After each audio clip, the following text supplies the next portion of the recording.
Who will save us? Where is St. George? Where are you, George? And here he is. Yes, it's George. Charlie George. Superstar. Wears frilly knickers and a Playtex bra. But can he see off the monster? Yes, yes, yes he can. Come on, Charlie. Yes, and off we go there. Now, sadly, ladies and gentlemen, we couldn't afford the red arrows, but instead, please welcome the red poiros. Aren't they magnificent? Only 8 inches apart. What a formation. There they go, not an inch between them. Fantastic. And now, could you please welcome some of the great players from England's past? First of all, please welcome Tony Woodcock. Played for England between 1978 and 86 and won 42 caps. Next, please put your hands together for Mick Shannon. Yes, Mick won 46 caps between 1973 and 1978. And finally, put your hands together and welcome Terry Butcher. Captain Courageous himself with 77 caps between 1980 and 1990.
Hello and welcome to European Fantasy Football League.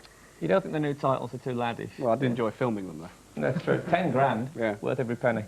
This week we'll be recreating a famous England-Scotland clash from the 1970s. And we'll be saying a big hello to Eric Cantona.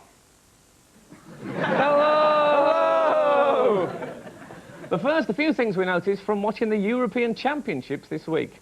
Now, a number of teams have held hands during the national anthem, but only 3 blokes did that in the Italian team. That's because they were the only ones with arms in the Italian team.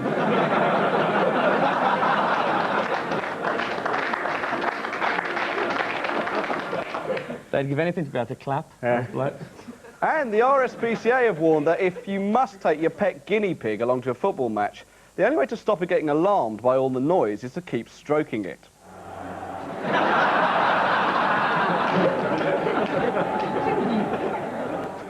And in the Czech Republic game last Sunday, John Motson was particularly critical of the 2 strikers substituted by Germany. So Bierhoff's got a short time to press his claims, now that the 2 other strikers who started the match have both been taken off. Kuntz.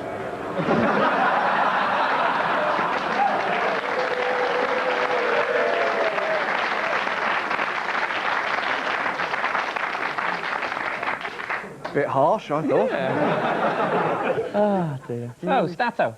And now it's time for my Euro Guest Fact File. Here is my short video dossier on tonight's guests. Representing Scotland is morning TV queen and long-time Dundee United fan, Lorraine Kelly.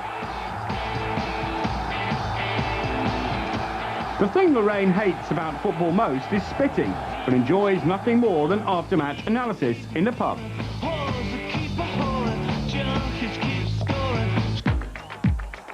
Our second guest tonight, representing Spain, is Michael Robinson. Michael became one of Britain's most expensive players in 1979 when Malcolm Allison brought him to Manchester City. Stopping at Brighton and notably Liverpool, Michael finished at Queen's Park Rangers before joining Spanish club Osasuna in 1987. In his playing days, Michael was more than modest. I don't like to see myself on television. But after finishing his career, Michael achieved the unique feat of becoming the first English player to present a foreign TV programme. Seleccionador uruguayo que dijo que fútbol. His show El Dia Después, The Day After, is now the most popular football show in Spain.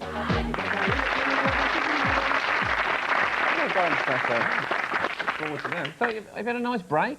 Yeah, enjoyed it a lot. What have you been up to, mate? Well, I've been preparing myself for these European Championships, so doing a bit of research. Have you seen these? These are very nice, aren't You know? they? The new Stato t-shirt. 9 Statos on your chest. Because we had a #1 single. Honest? Oh, no. Oh, no. No, there's no need. There's no need. Hey? No. For One a week? week. Yeah, that's right, yeah. Thank And you, then mate. the bloody Fugees. Thank you, Bruno Brooks. The Fugees, which is like the Bee Gees in very hot weather. The bloody Roberta Flack's Killing Me Softly with his song. Is it about Jeff Astle, that song? Anyway, what else happened while we were away? Yeah, what else did happen?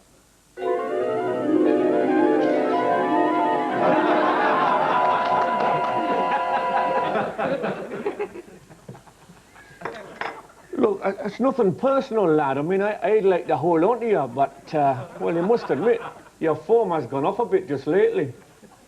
It's that Skinner and Badil. I hate them. Especially that specky git with a fat neck. Oh, it's that brummy twat I can't stand. Of course, they're gay, you know. All right, that's well known. Oh, and what about that stupid song? Oh, yeah, David Baddiel's got a good voice, hasn't he? So many jokes, so many sneers, and all those ideas. Aye. You need to talk about jokes and sneers. Yeah, I mean, if you got 2 blokes slagging you off on the telly each week, it's bound to affect your form. Exactly. You don't know if they've been saying anything about Salenzi, do you? They make me sick. Yeah, they make me sick. That Skinner's a bastard, though. I wish I could come up with some way of making his life a misery. I'll help you in any way I can, boss. Well, you could always sign for West Brom. No, I think you're going abroad. I've heard rumours that some Dutch clubs are interested. Aye. I've heard the Dutch fans are really looking forward to it.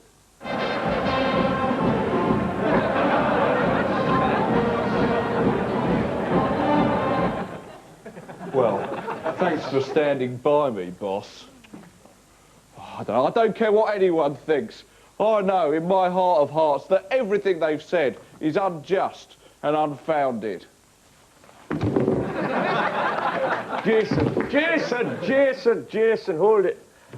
Look, I've got a confession to make. The fact is, I had to sell you. I've been spending a lot of money just lately. On what? These.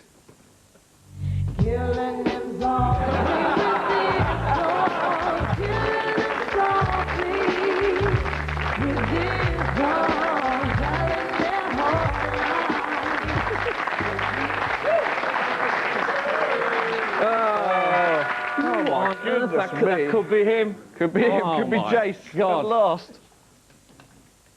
No, it's Lorraine Kelly and Michael Robinson. Oh, my.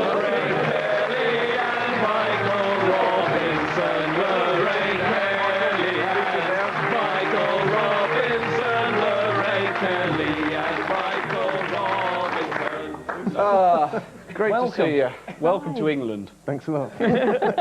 Marvellous. You've been here before, Lorraine? Yeah, I have It's all right, been. isn't it? Yeah. Well, it's a real foreign country, though. I mean, it's so different. When I first came down here, I used to see the back pages of the sports pages, and it would say United have spent, you know, so many £1 million on some wonderful player, and I would get all excited. And of course, it's Manchester United. And then you'd see the Dons are doing, you know, some great renovation, and I would think it was Aberdeen, you know, spending money, and it was Wimbledon, and it was very confusing. I don't remember that headline.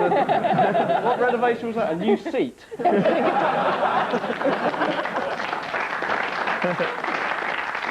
lot of people don't think of Scotland as a foreign country, but they bloody will on Saturday. They will. They will, especially Hey, when we the car's stop you. upside down, they will.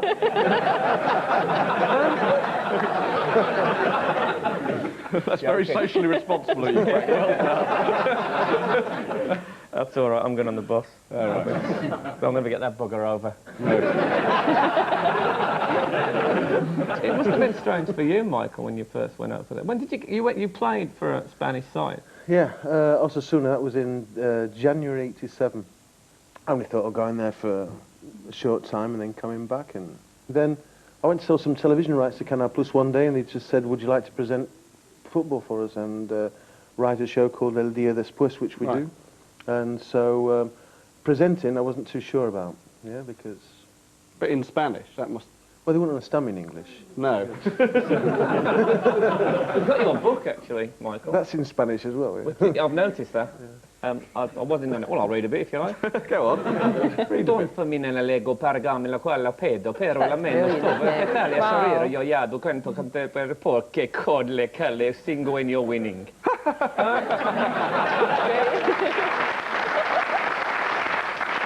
That was a serious bit. That was a serious bit. Sorry, I beg your pardon.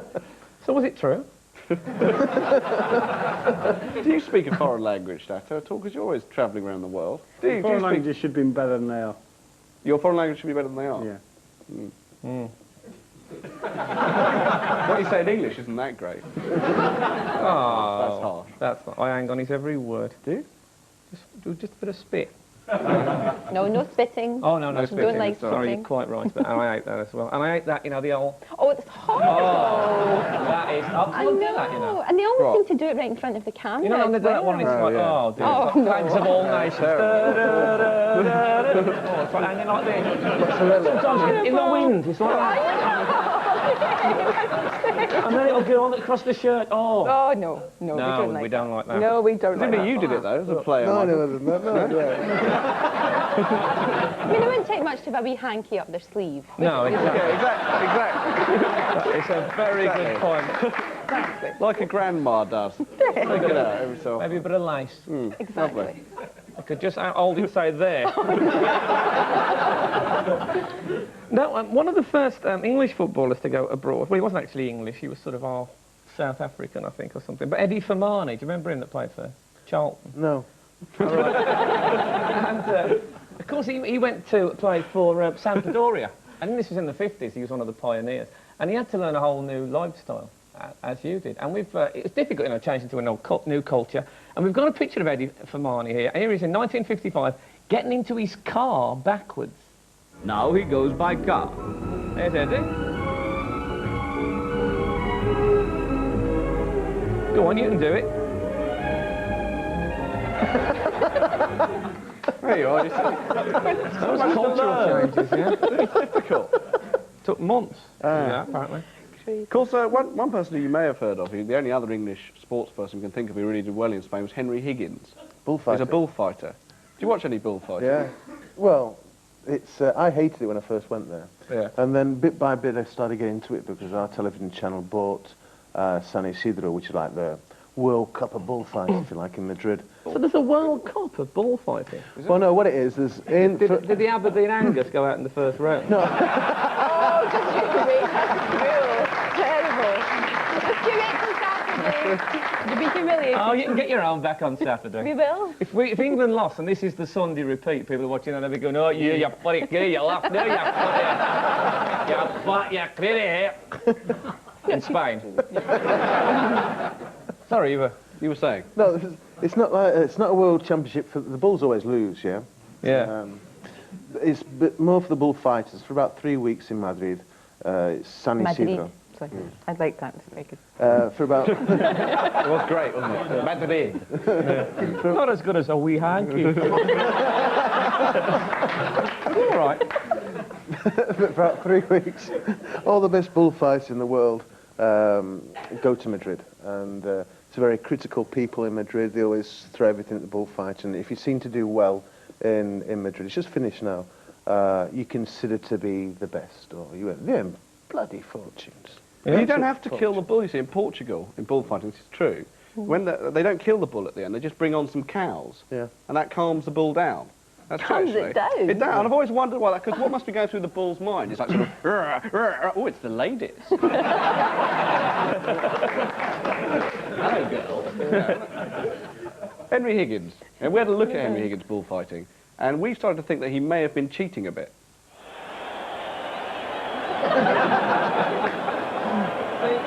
Not a real bull, we think. No. Fooled everybody in Spain. That's the way they should do it, like that. Yeah. Of course, when the cows came on, that bloke had to shag them, which was a... I'm sorry, Lorraine, they don't that on TVAM, do they? My goodness me, no. But it's not just Scots who come to England, is it? English people go to Scotland. Well, apparently there was an English bloke went up there and he went to one of these Highland Games. Have you ever been to one of those? And of course, all the time, we all do. Well, of course. Well, he had a cultural problem because he thought that tossing the K back meant that you had to try and catch it as well. Really? Here, we've got a shot of him here. Here he comes, any minute now. No, mate!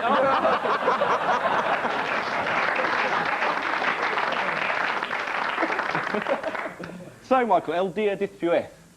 El Dia Después. How long's it been running for? 6 years. And it's a big hit, isn't it? It's sort of quite similar to our programme. In that, you know, you take the piss out of Spanish football and stuff like that. Just to give our audience a flavour of one of your shows, here's a clip from one of your shows, and this is an elderly Celta fan who suddenly finds it necessary to take his teeth out. Entonces, mira lo que hace, ya no va a gritar, sube ahí arriba, quita los dientes,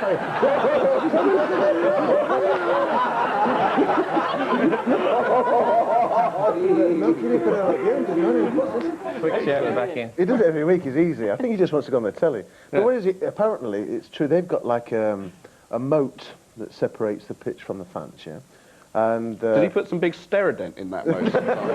He's lost them apparently on a number of occasions. Really? Well, I don't know. I mean, I watched this clip. We watched this, and Dave thought it was hilarious, and I couldn't see anything strange about it. Yeah, that's because you've got about 4 teeth. Yes, he's got about... Show the camera. That's where they end, look like that. And so Frank is going to have false teeth very soon. Yeah. You see that? Look at that. No one else on television has got so few I'll tell you teeth. something, it's an absolutely true story. When I was 15, I went to the dentist, and I had 6 teeth out. You know, he knocked me out with the needle in the arm thing. And that night, I swear this is true, when I went to bed that night, my underpants were on back to front. Honest. No, honest.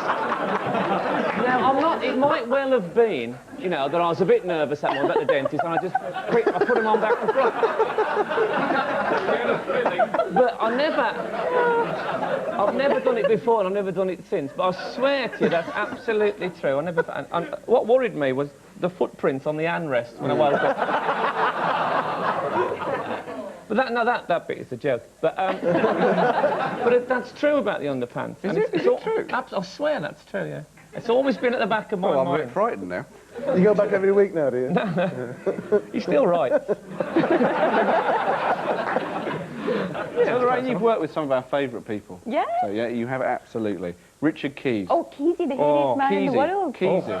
Hairiest man. One time, you know, Hairiest man at in TVM Europe, and the whole of the universe. Yeah. One time he was getting changed, and we all sort of shared this wee dressing room. Keys was getting changed. He was getting changed, and I walked into the dressing room. Into a werewolf? No, he already is a werewolf. He didn't have to change into a werewolf. And I went in, and he was standing there just about with nothing on. I didn't see all of his hairy bits, but, you know, he was covered up a wee bit. How would you know when he had nothing on, though? Well, actually, that's the point. That is the point. But you could almost see the hair growing. It used to sort of all come out here, and all sort of out here as well. He is the hairiest man in the world. He's like one of those Play-Doh fun factories. You also work with Henry Kelly, or I'm a big... Yeah, no relation, but... What am I? I know, that's right.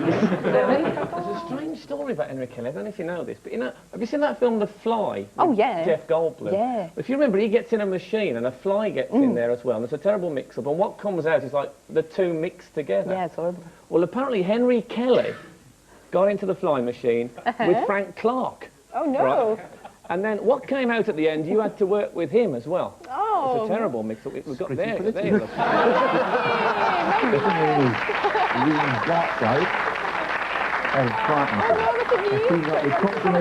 Oh, Mike Morris, he's great fun. He's a really good guy. He's really good.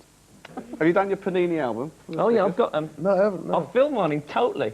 Yeah. I have to say, I've looked through this many times, Lorraine, and I think Scotland have got the ugliest team. No, they have not. How can you say that? How can you say that when you've got Gaza on your side who's got a face that could open bottles? How can you say that? Does open bottles? That's not fair. Look at Pat Nevin on this. There's nothing wrong with Pat Nevin. Look at Pat Nevin. I think he's quite good. Pat thinking, I don't think I'll bother putting the chin on for the photo. Andy Gorham. Look, someone called to Andy Gorham. Andy! That's an unfortunate That's that over here Andy. And he is slightly round, but he's handsome. And Jim Leighton there. Jim Leighton in the Panini. Look! What is Jim Leighton chewing? That's a terrible photograph. Now look at that. If you look at that again, though, that is... Isn't Let me that... see it again. If Stuart Pearce did heroin... So we had a lot of trouble actually getting people to represent countries, you know. A lot of trouble there. Yeah, before you, we were going to have the Crankies. Oh, thanks. And Abby Doherty. Who else did we have? Bernard Matthews for Turkey. Oh. That was just stupid. That was stupid, actually. After his performance on Saturday, we thought we might ask Darren Anderson to represent Switzerland, but... Terrible. He should have gone off. Why did McManaman go off? Exactly. Oh, come on. Sorry. Don't argue with the gaffer. Yeah. Nejdit Salih. For Turkey, who used to be Ali Osman in EastEnders. Yeah, And get him I for remember Turkey. him. Yeah, and the only other Turkish Hugh person... Grant for Turkey. Yeah. Likes a gobble. I don't understand that. The only other Turkish person... No, that means... No, I don't. Only other Turk we could think of was the guy who played Roland in Grange Hill. Oh, yeah. Yeah, his real name is Erkan Mustafa. Could that be? I don't know. Who on earth is that? Divine Brown? Good Lord!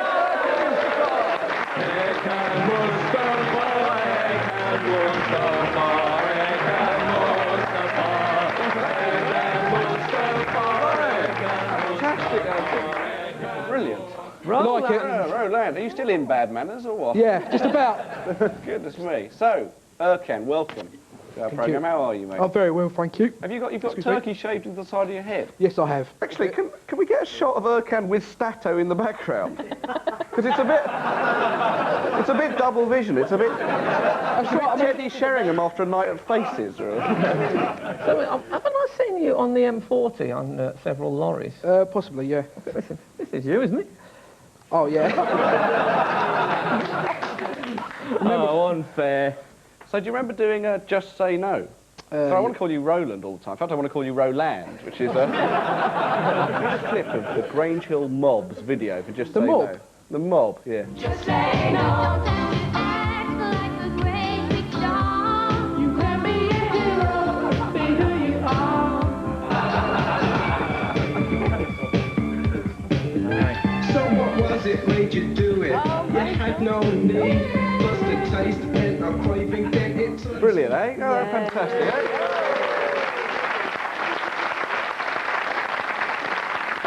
You actually follow Turkish football regularly. You're a Galatasaray. That's right, yeah. They're a good side.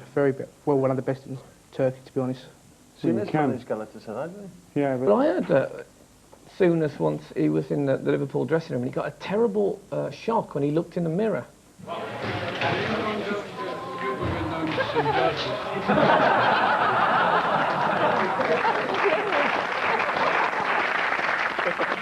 Oh, dear. And now it's time for Euro Phoenix from the Flames. This week, Gordon McQueen. Oh.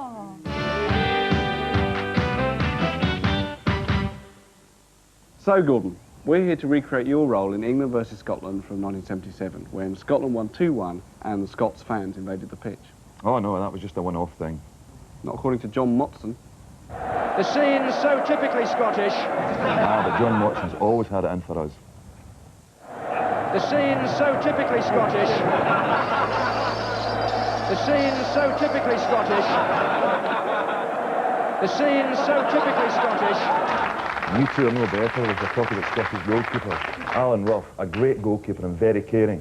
The first thing he did when I got injured was kick the ball into touch. Yeah, but he missed.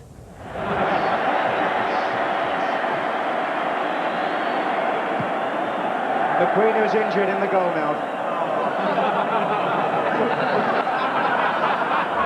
So good. Tell us about your goal. Well, it was a Nasa Hartford free kick in the left. And I remember jumping up for it and colliding with Emily Hughes. He was in the way up, but I was in the way down at the time, and knocking it past Ray Clemens's right hand into the bottom corner. OK then, well, I'll be Ray Clements, Dave, you be Asa Hartford, and you be Gordon McQueen. Well, the hairstyle's changed a bit. Yeah, but we'll sort that out.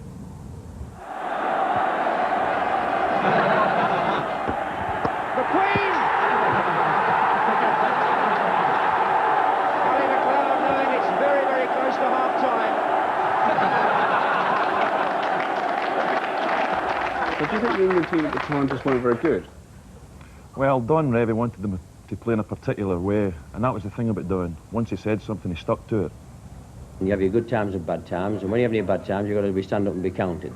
And I've never run away from criticism. A few weeks after this defeat, he shocked English supporters by taking a lucrative tax-free post as manager of the United Arab Emirates side.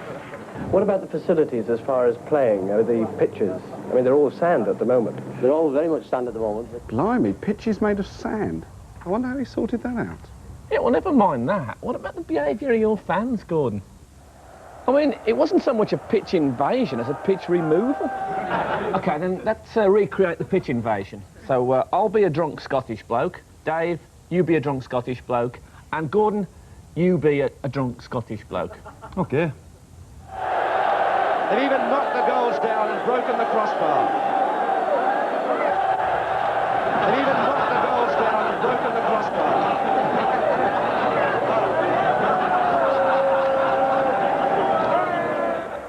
There you are, Mr. Revie. Right, thanks a lot, man. Right.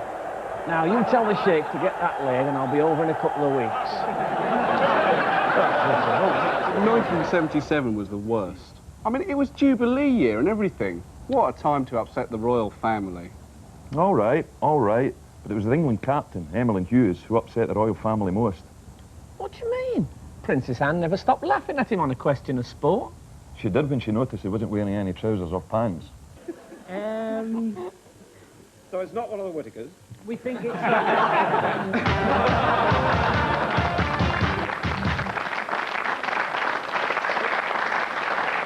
Well, anyway, so thanks to Lorraine and to Michael and to Cam for coming along, and best of luck to Spain and Turkey in the European Championships.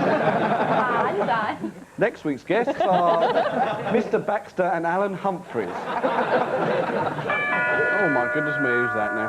Who can that be? Soon find out. All right, Jeff. Hello, Frank. How are you, mate? How are you, mate? All right.